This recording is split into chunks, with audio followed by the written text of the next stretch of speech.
I had won a contest to go on a trip to the Caribbean, but my husband Andrew had threatened to get divorced from me if I hadn't let him and his mother to travel instead. His mother appeared happy with his idea, and he used the trip as leverage to acquire what he wanted. I'm resolved to get back at them since I couldn't let them get away with it. I'm 32 years old, and my name is Lillian. Andrew is my son, and I have a regular job. I didn't think much about romance till after I became 30, and didn't really date much while I was in college. My parents supported me in finding a spouse out of concern for me. Andrew seemed like a good match. He cared a lot about his family, which was important to me too. We got married and everyone was happy for us. It felt like a dream come true. About 6 months into our marriage, I got a bunch of calls from Andrew. He sounded really tired when I called him back. He told me his dad, Alfred, had collapsed at home and was rushed to the hospital.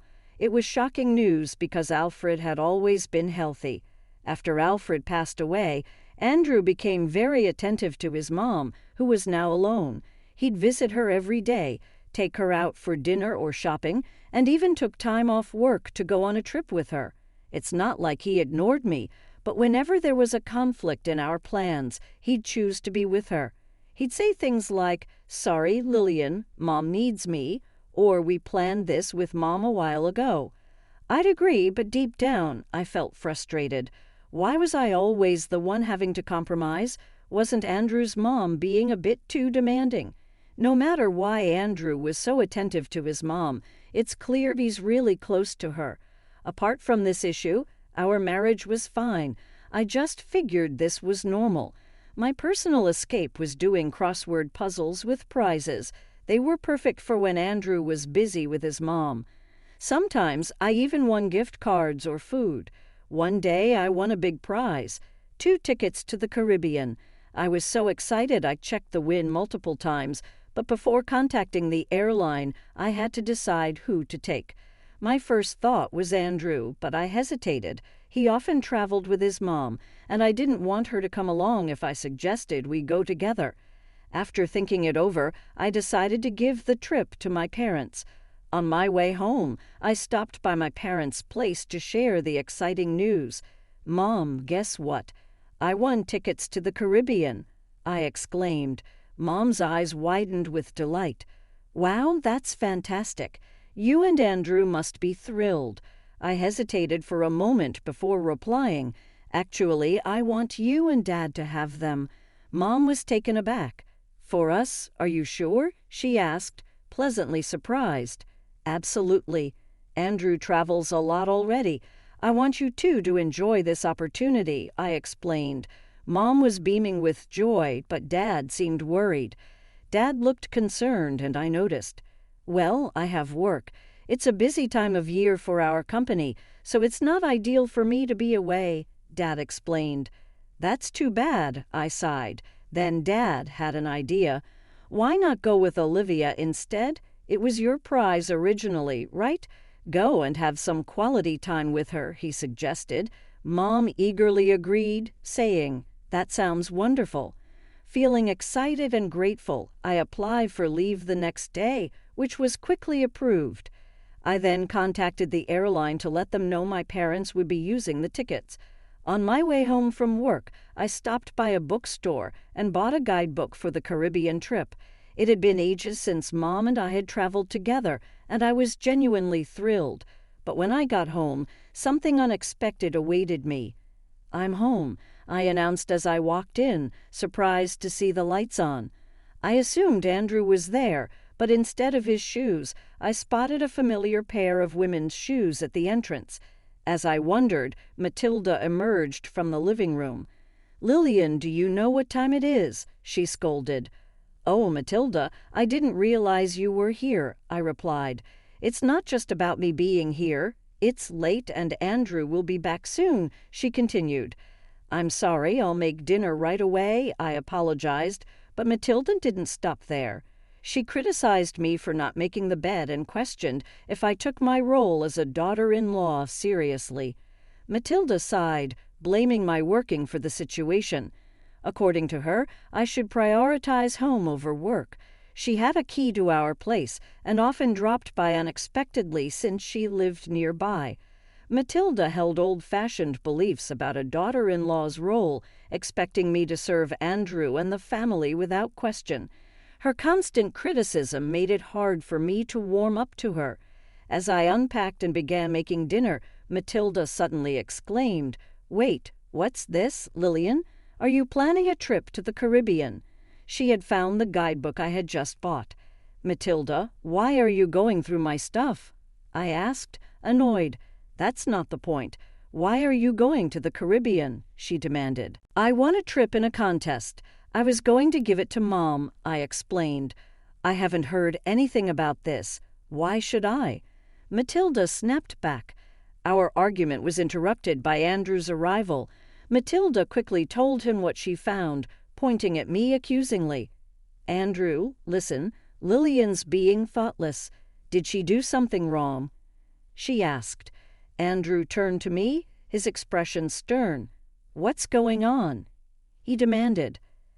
"I won the trip and wanted to give it to my parents, but since Dad can't go, you're going with Mom," I replied calmly. "Why didn't you talk to me about this? It's my prize," Andrew said, looking frustrated. "What's the big deal? You always travel with Matilda," I retorted. "It's not the same. Mom and I only go on trips within the country. We haven't been abroad in years. How could you decide this without talking to me?" Andrew slammed his hand on the table, cutting me off. "You're getting too bold for a daughter-in-law. Mom and I are going, and you're staying home." I couldn't hide my disdain at Andrew's childish word choice. "Wait a minute. This trip. You've had enough. If you're not happy, let's talk about divorce." Divorce. I couldn't believe what I was hearing. Threatening divorce over something like this seemed absurd to me. Fuming, I shot back. "I won this trip fair and square. I've already decided to give it to my own mom. Can't you just pick up on the signals for once? Mom wants to go. When does it end with putting Matilda first? You never think about how I feel." "I don't care how you feel. Like I said, this trip is for me and Mom. Stay home and behave," Andrew insisted coldly. My affection for Andrew was quickly fading. It was clear I ranked lower than Matilda in his eyes. I couldn't keep dealing with the ridiculous dynamic, so I calmly told Andrew, "Fine. Do what you want and enjoy your trip. You should have listened in the first place." "Do what you want," Andrew replied dismissively, a far cry from the caring Andrew I once knew. Meanwhile, Matilda looked smug and victorious. I decided to leave the house while they were away on their trip. I resolved to let Andrew and Matilda have their vacation this time. The next day, I called the airline to change the names on the tickets to Andrew and his mom, but the operator sounded worried as they told me, "I'm sorry, but once the participants are confirmed, we can't change them." "Is that so?" I asked, feeling disappointed. "Yes. Plus, this ticket requires the actual winner to be one of the travelers, so if it's your husband and mother-in-law, the ticket won't work," the operator explained. "So if I don't go, the ticket is useless," I clarified. "Exactly. Please check the documents we sent you. They mention this condition," they advised. After reviewing the documents, I found out that only the winner could use the ticket and it couldn't be transferred. I explained this to the operator and decided not to go on the trip without telling Andrew and Matilda. Instead, I made plans to let them travel at their own expense. That evening, when I got back from work, I casually brought up the Caribbean trip to Andrew. "Hey, how about the trip?" I started. "Yeah, did you talk to the airline? Are Mommy and I all set to go?" Andrew asked eagerly. "I did call them. Here are the winning documents and the tickets." "I only need the tickets. I won't bother reading the documents," I replied. "But there might be important details in there, especially since it's an international trip," Andrew suggested. "I don't think I need to. Mommy and I have got it covered. We're efficient, unlike you," I retorted. "Fine, whatever. I'll leave them here just in case," Andrew said, sounding annoyed. As I expected, Andrew didn't bother to read the documents. On the day of the trip, after making sure Andrew had left, I packed my bags and went to my parents' house. While unpacking, as I anticipated, I got a call from Andrew.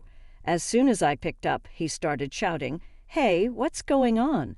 They're saying the ticket can't be used." "That's right. If the winner doesn't go, the ticket is invalid." I explained calmly. "What?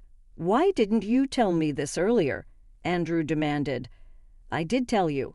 Remember, I mentioned it might be a good idea to read the instructions," I reminded him. "You mean it was written in those documents you gave me?" Andrew asked, sounding frustrated. "Exactly. It's your fault for not reading them." "This is ridiculous. So how are we supposed to get to the Caribbean?" Andrew asked, his tone getting more agitated. "Well, the operator did mention that if the winner doesn't go, you'd have to pay the full price," I replied matter-of-factly. Clearly caught off guard by the situation, Andrew sounded frantic. I could hear Matilda's voice in the background, indicating they were both in distress. "Andrew, what did Lillian say?" Matilda demanded. "Mommy, if Lillian doesn't go, we have to pay for the trip." Andrew started to explain before handing the phone to Matilda. "Let me talk to her. I can't deal with this anymore," she demanded. I decided to let them sort it out themselves and hung up silently. It didn't take long before Andrew called back. "Hello," I answered, expecting more drama. "What is it now?" "I'm busy," I said coldly. "It's not? What is it?" Andrew sounded flustered. "I tried to buy the tickets, but the credit card isn't working," he explained. "Huh? I don't know anything about your card," I replied, puzzled. "It's not mine. It's your card," Andrew clarified. "Oh, so you're saying you used my card without my permission?" I accused. "I just need to fix it now. When I checked my wallet this morning, my card was missing. I had a hunch and immediately froze it. I knew you stole it," Andrew retorted. "Are you kidding me? I was planning to shop with that card abroad. You're always messing things up," I fired back. "You freaking witch," Andrew snapped. He showed no remorse for taking the trip or for using my card without permission. This guy always put himself first. Fed up with his behavior, I coldly told him off. "A jerk? Who are you calling a jerk? After mocking others all the time, you should just go to hell," I exclaimed. "What? Who are you talking to like that?" Andrew asked, sounding offended. "Who do you think? Calling out for Mommy is honestly creepy. If you love Mommy so much, why don't you two just stay together? I can't handle you, a mama's boy. There's no value in us being married," I declared. "Hey, calm down. If you keep this up, we'll divorce," Andrew threatened. "Fine by me. I was thinking the same thing. I've left the house and don't plan to come back. Enjoy your time abroad with your beloved Mommy. Hope you both drown in the Caribbean." I shot back before hanging up, feeling both angry and relieved. Furious, I ended the calls and blocked Andrew and his mother. Then I went to a law firm my dad suggested and started the process of ending my marriage. When I looked at our savings to divide our assets, I saw that our joint account was empty. Andrew had taken out money multiple times, all around the time he went on a trip with his mom. It was clear he used the money for their travels, and he also used my credit card without asking. I demanded a big payment from him. He eventually owed money as a result, and creditors were after him. His mother, who had always had her way, was no longer on good terms with Andrew, and would argue with him whenever they saw each other. Considering how spoiled he used to be, it's funny how things worked out. I made the decision to spend some time with my folks in the interim. I want to live with and take care of them as a way of making up for all the worry I've caused them. To be honest, I'm over marriage. Having a loving family is what matters most. I realized that once again after going through this divorce.